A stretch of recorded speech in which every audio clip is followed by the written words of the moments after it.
Napoleon Bonaparte kept the whole of Europe in fear for more than a decade. And although the Napoleonic Wars were predominantly a land conflict, many of his political and military decisions were informed by the dominance of the British fleet at sea and the naval actions that were fought earlier in the war. Among them was the last great sea battle fought under sail, the Battle of Trafalgar. French victories at Marengo and Hohenlinden in 1800 forced Austria to sue for a separate peace, leaving the United Kingdom as a leading member of the Second Coalition. Napoleon's forces dominated on land, so the only way for the United Kingdom to continue the war was via naval actions. The British Navy was blockading France from receiving foreign goods and in turn forced Prussia, Russia, Denmark and Sweden to ally against Britain to defend the trading routes. While the Russian Navy was in its winter harbors, the British attacked Copenhagen in 1801 and forced Denmark to leave the alliance.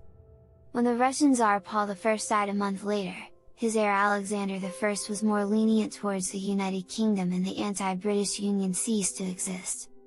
France had its share of problems. One of its colonies, Haiti, revolted in 1791.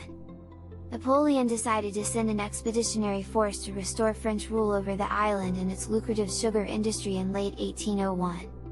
The British fleet chased the expedition across the Atlantic Ocean. The island was blockaded and the French received no supplies or reinforcements. It was clear that neither side could strike the final blow and a peace treaty was signed in March of 1802 at Amiens. The British promised to return the French colonies and leave Malta and Egypt while Napoleon had to rescind control of Naples and the Papal States. For the first time in a decade, Europe was at peace. Napoleon sent a new expedition to Haiti but it failed. Holding on to the colonies proved to be extremely difficult, so in April of 1803, the vast territory of Louisiana was sold to the United States. The Haitian expedition and the fact that Napoleon was asserting control over Switzerland was worrisome for the United Kingdom. On the other hand, the French demands for Britain to leave Malta and Egypt were left unheeded. Napoleon started preparing a new force at Boulogne to invade the British Isles, but it was the United Kingdom who declared the war that would be later known as the War of the Third Coalition in May of 1803.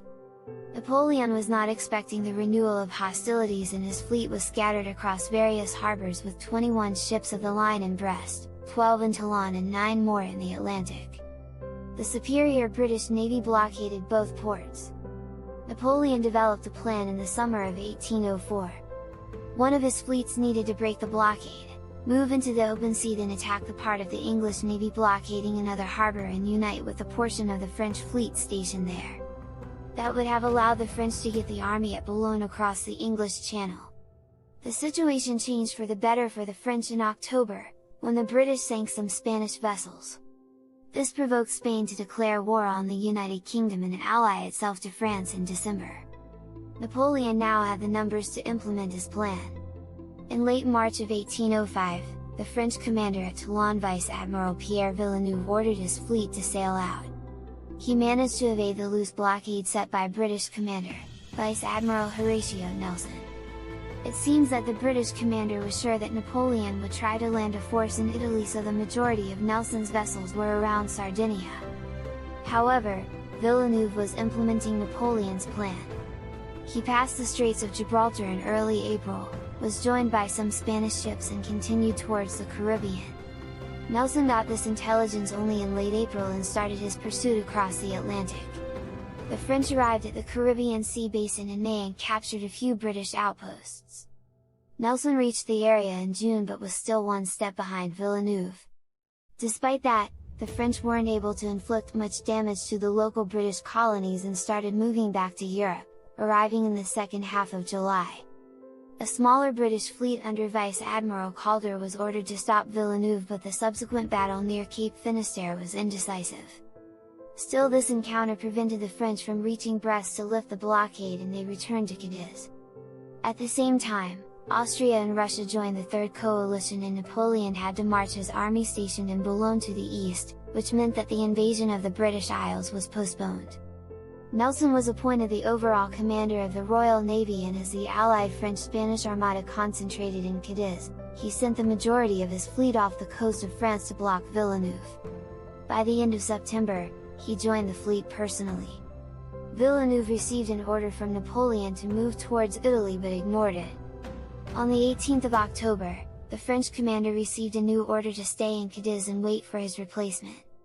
Once again, the order was neglected and the Allied fleet went to sea on the 20th. On the 21st, Villeneuve's navy was getting close to the Straits of Gibraltar. Nelson allowed the French to move as far away from Cadiz as possible to prevent them from retreating. However, by dawn the British vessels were detected. Villeneuve didn't expect Nelson's navy to be so strong, so he ordered his ships back to the harbor. This maneuver failed due to lack of training and the Allied fleet ended up with an incoherent line. The usual tactic of the age was to approach a foe and enter a shooting match, so the fate of the battle was decided by the quality of the ships, crew training and sheer luck. Instead, Nelson divided his fleet into two halves to attack the Allies broadside. He was personally leading the northern group that had 13 ships of the line with his flagship HMS Victory in front. While Vice Admiral Collingwood's squadron of 14 ships of the line was to the south led by the flagship HMS Royal Sovereign. By midday, the distance between the two navies was just 5 kilometers.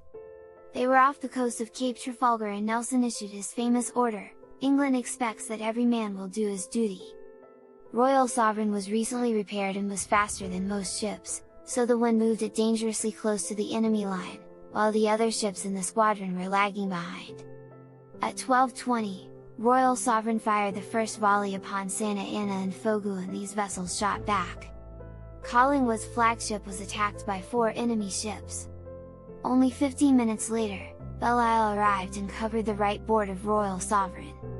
More English vessels moved into the fray and tried to cut the Allied line, but Collingwood was outnumbered at the initial point of contact. Still, the positioning of the Allied Navy didn't allow its second-line ships to assist, and by 1400 hours, the majority of the first-line vessels were either sunk or surrendered.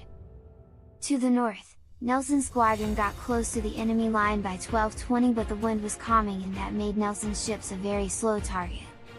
His refusal to fight using traditional line tactics was detrimental at this point of the battle, as none of his ships were able to shoot while the enemy was sending volley after volley. Despite casualties, the flagship Victory was moving forward. Nelson ordered a fake maneuver to make the enemy think that his ships would form up in a line, but instead he then ordered one more turn and Victory ended up between the French flagship Bucentaure and the smaller Redoutable. This allowed Nelson's ship to use the guns on both sides. The French ships needed to turn and Victory used that to take Bucentaure out of the game. However, Victory itself was taking massive damage from Redoutable. The French ship was also using sharpshooters and at 13:15, one of their shots wounded Nelson. It was clear that this wound was deadly. Redoutable's crew attempted to board Victory, but the British managed to stop them. Victory was soon reinforced by Temeraire, which moved across Redoutable's left board and started shooting. By 14:20, Redoutable was captured by the crew of Temeraire.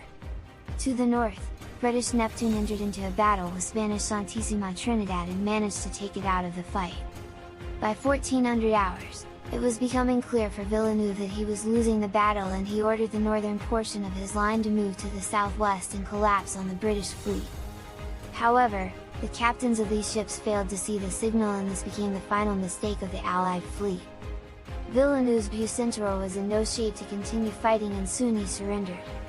By the time the remaining 10 Allied ships started their move to assist, most of the vessels in the center were either sunk or captured.